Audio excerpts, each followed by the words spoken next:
ꯑꯗꯩ ꯁꯤꯒ ꯑꯃ ꯂꯩꯔꯦ ꯎ ꯃꯣꯔꯣꯛ ꯃꯊꯨꯟꯅꯤ ꯁꯥꯗꯣꯏꯅꯤ ꯌꯥꯝ ꯄꯨꯛꯀ ꯄꯣꯛꯈꯥꯏꯗꯣꯔꯦꯍꯦ ꯀꯩꯅꯣ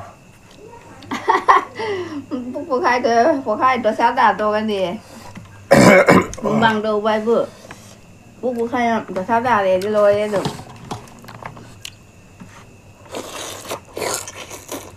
ꯍꯥꯏ ꯃꯌꯥꯝ ꯃꯌꯥꯝꯕꯨ ꯀꯁꯥꯔꯃꯇꯤ ꯆꯦꯅꯦꯜꯗ ꯇꯔꯥꯝꯅ ꯑꯣꯛꯆꯔꯤ ꯃꯌꯥꯝ ꯗꯨꯔꯒꯥ ꯄꯨꯖꯥꯒ ꯂꯣꯏꯅꯅ ꯑꯅꯧꯕ ꯃꯨꯛꯕꯥꯡ ꯑꯃ ꯄꯨꯗ ꯂꯥꯛꯆꯔꯦ ꯉꯁꯤꯒꯤ ꯃꯨꯛꯕꯥꯡꯁꯤꯗꯤ ꯄꯥꯟꯒ ꯏꯂꯤꯁꯥꯒ ꯊꯣꯡꯕ ꯑꯗꯨꯒ ꯑꯁꯤꯒ ꯍꯪꯒꯥꯝ ꯆꯨꯝꯊꯣꯡ ꯑꯃ ꯂꯩꯔꯦ ꯑꯗꯒꯤ ꯑꯁꯤꯒ ꯀꯩꯅꯣ ꯂꯩꯔꯦ ꯇꯣꯃꯦꯇꯣꯒ ꯇꯤꯜꯍꯧꯒ ꯑꯗꯩ ꯁꯤꯒ ꯑꯃ ꯂꯩꯔꯦ ꯎ ꯃꯣꯔꯣꯛ ꯑꯗ ꯃꯌꯥꯝ ꯗꯨꯔꯒꯥ ꯄꯨꯖꯥ ꯐꯖꯅ ꯀꯣꯏꯌꯨ ꯃꯤ ꯈꯠꯅꯕ ꯌꯥꯗꯦ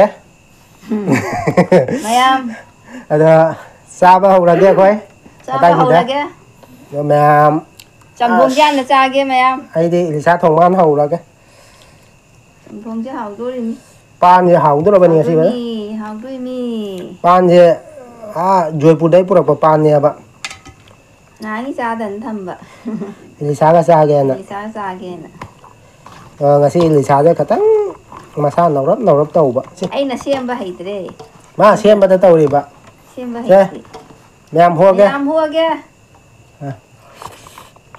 ꯎꯝ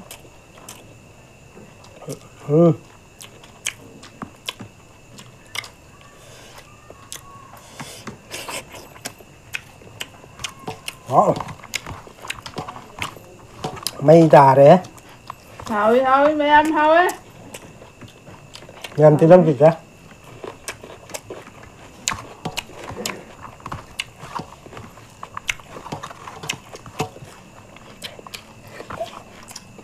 ꯁꯤ ꯆꯥꯗ꯭ꯔꯤꯕꯣ ꯃꯆꯦ ꯈꯤꯇꯪ ꯍꯥꯞꯄꯒ ꯎꯝ ꯌꯥꯝ ꯍꯥꯞꯄꯒꯅꯨ ꯃꯇꯣꯟ ꯃꯆꯦꯠ ꯈꯤꯇꯪꯒ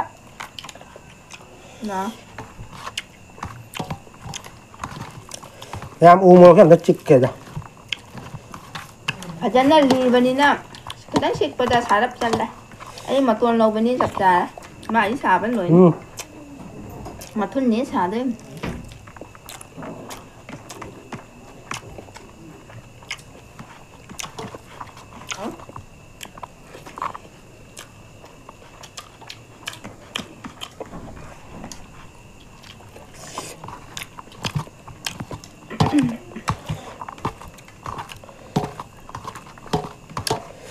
ꯌꯥꯝ ꯐꯖꯅ ꯁꯥꯔꯦ ꯁꯥꯔꯦ ꯐꯖꯅ ꯂꯤꯔꯦ ꯎ ꯃꯣꯔꯣꯛꯁꯦ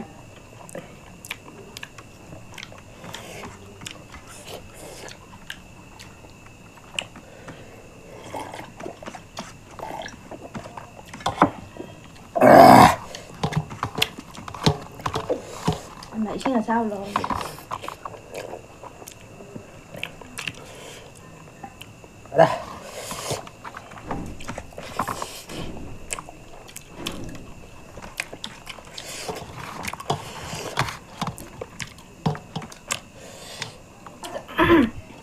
ꯉꯥ ꯊꯣꯡꯕ ꯑꯃ ꯆꯥꯔꯒꯦ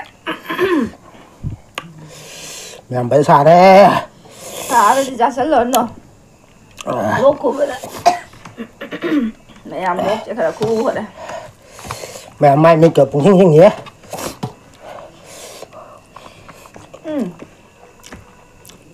ꯄꯥꯟꯁꯦ ꯐꯖꯅ ꯃꯨꯜꯂꯦ ꯃꯣꯟ ꯃꯣꯟ ꯂꯥꯎꯔꯦ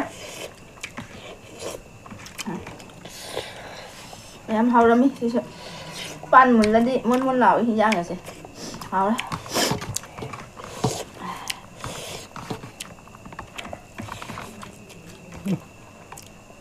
ꯄꯥꯟ ꯄꯨꯔꯥ ꯀꯃꯥꯏꯅ ꯃꯟꯗꯣꯏꯕ ꯈꯪꯗꯦ ꯀꯩ ꯍꯥꯏꯗꯣꯏꯅꯣ ꯈꯪꯗꯦ ꯄꯥꯟꯁꯦ ꯄꯨꯔꯥ ꯃꯣꯟ ꯃꯣꯟ ꯂꯥꯎꯋꯦ ꯃꯣꯟ ꯃꯣꯟ ꯂꯥꯎꯔꯦ ꯍꯥꯎꯔꯦ ꯍꯤꯟꯖꯥꯡ ꯐꯖꯅ ꯍꯥꯎꯔꯦ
hào đấy mẹ.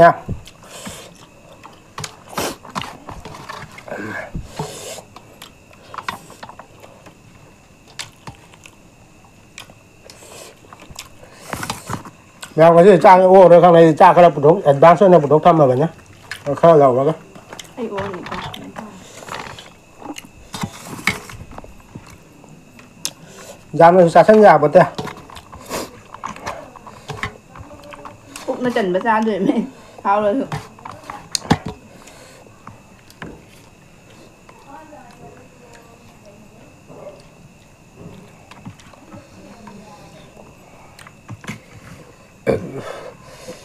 Ngasih di sana bahau ya.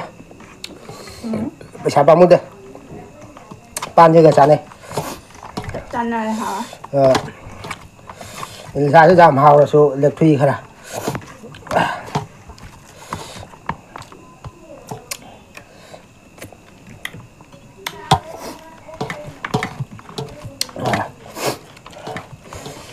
Mai mình có băng băng lào ấy. Cho nhưng mà rồi. Cũng mới khai bố mà chỉ kịp ở đây cái.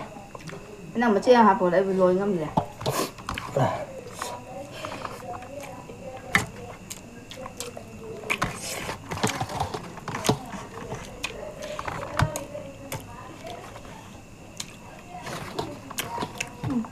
Đi sai mà luôn thế mày ạ. Ngon chứ. Đi xa cần lang ngapain? Hảo đi học ạ. Ai cái đi mà ru mình rồi chứ đấy. Thôi thì mà ru mình rồi đi. Ai đi phun đây. Ru đây.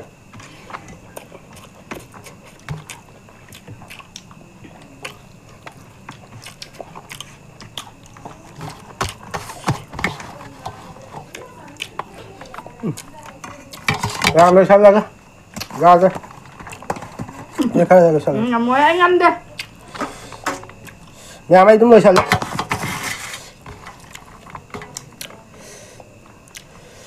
Ai nè, thằng cám dùng nông gì, khá là khá lý thầm mày bạn. Nó ra đấy, nó này nhàng khá là lâu kìa. Rồi rồi.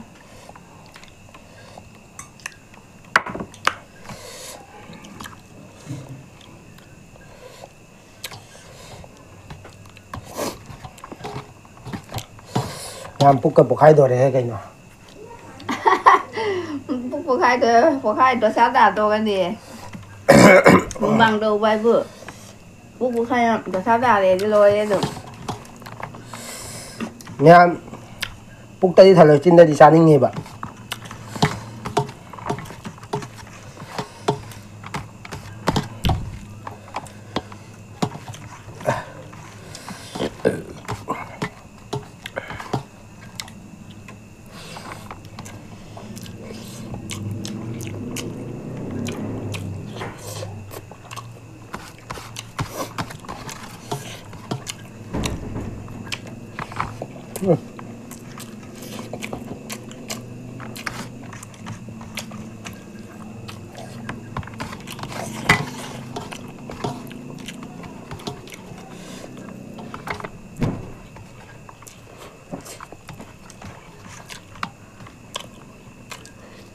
Ta suy sao chứ mà luôn trên nắp về u bơi ụt đâu vậy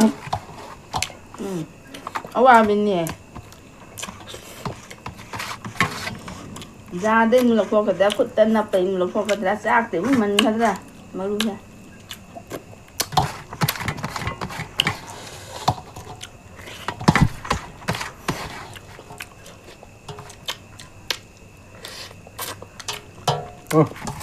Làm xin nào lên đâu xin nào lên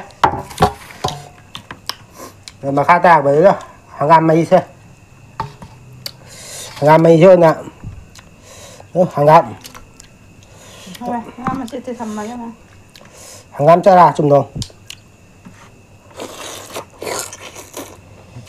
tại vì phụ dần để cả mấy mình thật tùy vào để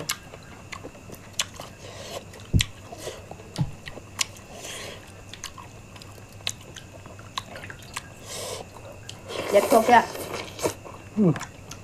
liệt bác sĩ sư hào á anh cũng nhìn liệt bác sĩ sư hào mà nè cái bút sẽ dần rồi nè mà gì vậy thằng cô kìa